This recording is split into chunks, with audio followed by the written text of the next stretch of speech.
Just now, you haven't missed so much, but just a little bit. It's Relationship 360. My guest, Olumide Kayode Omoshibi, is here. The topic is marrying a stranger. And before we had to take that commercial break, my guest was not done with his thoughts, so I'll allow him to do that in a few minutes. And then, of course, I'll put my phone lines. I'll come to you, my dear listener. So sit tight, drive safely, wherever you're listening from. Just hang tight. I'll be with you shortly. Olumide, please go ahead. Thank you. Now, the problem is not with the introduction. The problem is that the stranger before introduction remained a stranger into marriage. So things that you ought to have seen, if only you had dated, you would now start seeing in marriage. Now, the issue is that those things, if you had dated and seen it, that knowledge, you wouldn't have continued into marriage. But the issue is that you did not see it, so you went into marriage. Now you are in hardship because if I had known you were like this, I wouldn't have married you. So what is the problem? Why not take the extra effort to date? Dating is getting to know the character of a person. Now, this is by usual physical communication. That is, when I say communication, not over the phone, physically, both of you are standing there. You, over a period of time, you get to know somebody. It's funny when you look at, you want to know about somebody, you say, find someone that went to his school. Okay. Like I went to the University of Ibadan. You can now say, okay, find somebody who went to the University of Ibadan. They will know the kind of person he is. Why would they know? We are not related. Because over a period of time, we were together. So they've gotten to say, that guy, he lies a lot. He was a cultist. The guy, he was one big boy in school. He was a playboy. He had several. Why do they know so much about a person in school? Because over a period of time, you people were together. And that is why dating someone, being together for a while, lets you know the kind of person he is. Never date in isolation. You are dating someone, you don't know the friends. There's a saying, show me your friends and I will tell you who you are. You are going with somebody, you say, it's me and my boyfriend alone is me. You don't even know his friends. There are some people, looking at the kind of people they hang out with will make you pause. That, when you see them coming all looking so, rugged, and you would be like, this your friends. Now, wow, their face strong. It will make you pause. But you don't know anything. Somebody just said, we know their family. He's from a good home. He goes to work every morning. It's not like those ones that hang around the street. Okay, do you follow him to his office? As the people that he's working with. Oh, yeah. And it's interesting when you ask people that interact with you over a long period, because they see you under different conditions. So like in university, when the pressure is a lot, maybe when you are broke, they see how you react to these things at work. When there's pressure from work too, they see how you react in different situations. So their testimony in fact, there's a gentleman who reached out to me when he was dating the lady. She said she worked at a very good visa or something like that, and it was after they had got hitched, found out that she did not work there at all. You believe everything that someone says. It is funny that you do not check the person who you want to hand over the rest of your life to. You would want to employ someone in your office, in your business. You will be looking for reference. Who knows him? What local government are you? But you now want to marry someone and you don't even bother to do the same check. Now, the biggest institution or organization that marries total strangers are religious organizations. Churches, I want to call and ask the imam and ask how, if it is the same thing in the Muslim community, where you just get somebody, you say, he's a worker in my church, we know him, he's a pastor in the church, I prayed and God told me that you're, without any form of verification, any form of date. No, they don't date. It is courtship. And courtship is the way to the altar. So you don't, straight you go to marriage counseling. And no wonder 87% of failed marriages are from Christian marriages. It's amazing. How do you join total strangers together? You just put them in a class, marital counseling, happy home, this and that. You just pray. You can't even allow them. Some organizations. You can't go and visit a man in his house, or you can't go and visit a woman in the house, because so that you will not sin. You cannot sit down together. There will be a member of the church unit supervising your visits. So you now get married and see that the gentleman that you thought was living somewhere was squatting somewhere. The gentleman you thought was okay was actually not okay, because you couldn't check. Unfortunately, we're able to reach. Yes, maybe we'll try. The church is one of the greatest culprits of this, putting strangers absolutely together. You can't go to the house, you can't date, it must be courtship, premarital classes, straight, pray about it, the Bible calls. You just turn everything up and mess up the psyche of people and just join them together in marriage, and then when they have problems, you tell them God hates divorce. That is a trap. That is a trap. When I wanted to get married, my wife was telling me that, so have I prayed about it, that what did God tell me? I said, she's free to pray about it. He said, are you not going to pray? I said, no. I already prayed before. So it's not now that I have seen what I want that I will be confused about what I want. I said, you can go ahead.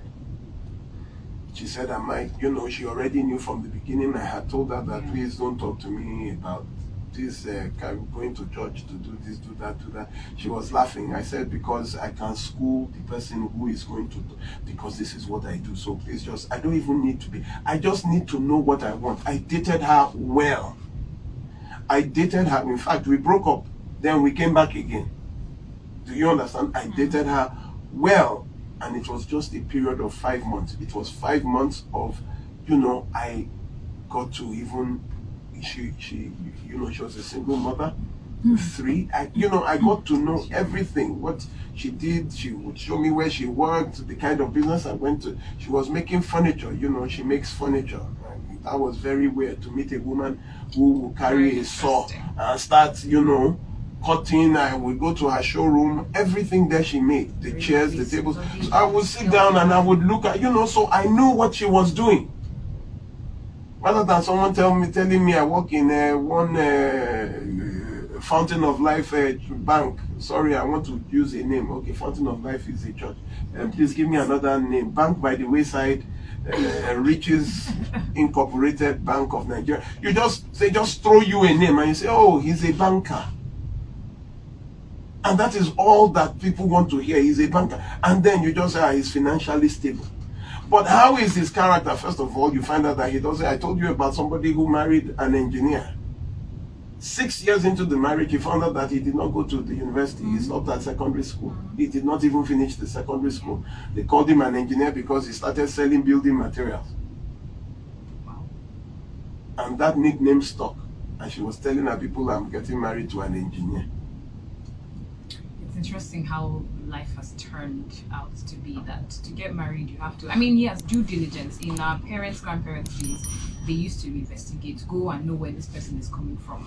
Even that. But now, it's like you have to do a whole, maybe hire an undercover agent to go and ensure. First of all, you have to be sure that the person you're married is the gender that they present themselves to be, to begin with.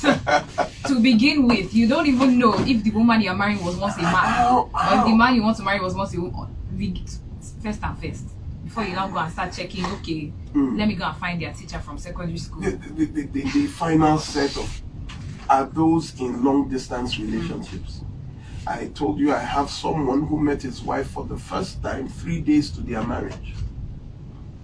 They had been on the phone. No, I would tell him that, you say, well, you want me to be there. To be there as what? You don't know the girl. I don't know the girl. She will land in 3 days. I said, come, let me just, is it for green card? Because she was an American citizen. He said, no, I can travel anywhere. I said, I don't understand. 3 days. They invited me. Of course, I didn't go. Because he said, this is how I should say yes. What is that? I don't understand. Oh, foolish Galatians. I don't understand. The ingredients, I stress a lot about long distance relationships because there are two things, that is partners that are geographically separated. Now, you can even be in the same local government and also be in a long distance relationship where you do not, where you do not see the person. You know, this person is busy, you see once a month, you see once in 2 months, you talk, your relationship is powered by network. It's powered by video calls. It's powered by, you cannot see a person's, you see, I can't know who you are over a 3D system, over a projection on my phone. No matter how much you talk, no matter how much you talk, I can tell. And the funny thing is that, okay, what makes a relationship? It's more, the major ingredients are communication and intimacy. But the absence of physical presence leaves too much room for things to be hidden. It leaves too much room. Okay, I'm in the studio. How do you know I'm in this? Can I come and check up on you? Where are you? How are you? This, that. You long distance. You now marry and then you see. You know, in Germany, I was reading their statistics on long distance relations. You know that in Germany, they have a shelf life of 3 years. Long distance relationships, not that after you marry somebody now goes to do a course. I'm talking about before you marry, both of you were not seeing regularly. Someone said I dated, she was in Ife, I was in it, so I would go once a month and so in a year, you say we dated for a year, but actually in a year they saw 12 times. And it was just once every month. So what do you know about her? Have you argued seriously to see, is there, how do you settle conflicts? Do you know, then you marry and then you see that there's an ex disturbing, because you don't see each time, you don't know that she has baggages or he has baggages. You just seal yourself in marriage and then the center cannot hold. Marrying a stranger, you need to know who. Listen, those men that go to the village, those women, it's usually men. I don't know any woman that will go back to the village to go and find a husband. It is never done. I've never heard of it either. Except it's the son of an ego. Maybe the person is, I don't know. You want to marry the king of the village, maybe the son of the king of the. But women, the family members that will pressure her to marry. You now go to the village to pick. Not that the village is you have people that, but the essence, the idea here is that it is someone you absolutely do not know. Somebody tells you, he's good. Have they dated them before? You should look for someone who has dated him or her and then ask, this person, are they good or not? Your auntie comes. What do you think? She will kneel down to greet. He will prostrate to greet. He has manners. He prostrated to greet me. When his prostration is actually push-ups for your slapping and beating your do you understand? That's a new When one. the kneeling down is actually kneeling down to tear the man's clothes and pull out all his credentials and set on fire. We lost someone yesterday. I'm so sorry about that. Well, it's not, I think it was 2 days ago or so. She was killed on a traditional by her ex. She was shot by her ex. When you are dating people, well, the story is crazy. You don't know how it goes this way or that way. Then there's the bimbo who was dating the IVD guy who had been abused for almost 2 decades, and then she chose to burn down everything. She's late. Stop marrying strangers. Physically, spiritually, culturally, stop marrying strangers. Get to know who they are. Get to know who they are. Some people are raised to survive. Some people are raised in love. When you meet someone who was raised to survive, you are just a means of survival to the person. You are just a means of survival, a way to get out of poverty. We are taking care of four girls. If you go and marry, you find one husband, you have taken one off the shelf. Some people, you are just a means of survival to some people. Oh, I want to marry, let me look for one girl. What do you think? A human being is something you pick off the shelf? You would pay the consequence of wearing something not tested. Look at David. When the King Saul gave him the armor to go into battle, he said, I have not tested it. I don't know how to wear this. Let me use what I know. He took stones and he took a sling. You go with what you know. You leave all the women you know in Lagos. You go to Enugu, you go to Ondo, you go to Kwara, you go to Sokoto, and then import something you do not know, someone you do not know. Carry them, their practices. You don't know whether they have a shrine. You don't know. You carry everything and you bring back into your house. But your parents told you from your youth, don't talk to strangers. You end up marrying one.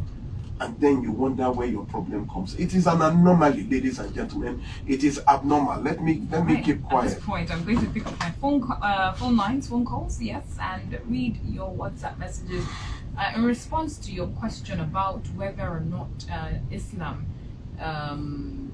conducts arranged marriages. I guess that's the official way to put it. You wanted to call the imam, but we couldn't get through. Lola from Lekki sent a WhatsApp message saying that it is the same too in the Muslim community, and she says that she's speaking as a Muslim herself. She says investigations are meant to be carried out, but marriages are also conducted on hearsay of he or she is a good person. That's Lola from Lekki. Good morning. Thank you for calling. Lekki, I need to know how you do it, that you get through. If you're not the first, you're the second caller. He's not even like the fifth. First. Welcome, Lekki. How are you doing today? Thank you. Good morning. Good morning, Lekki. How are you? All right. Thank you. Topic. That idea is going a lot in the media circle. And even Jesus said that is God. It is the future. Even before Jesus called his disciple his friend, it's after they have spent a lot of time. See now, I know mega for you is a now because there are bit of coming about you Peter before you say Peter. He had a question, Peter, do you know me? It's after he has said that he can know him. That is an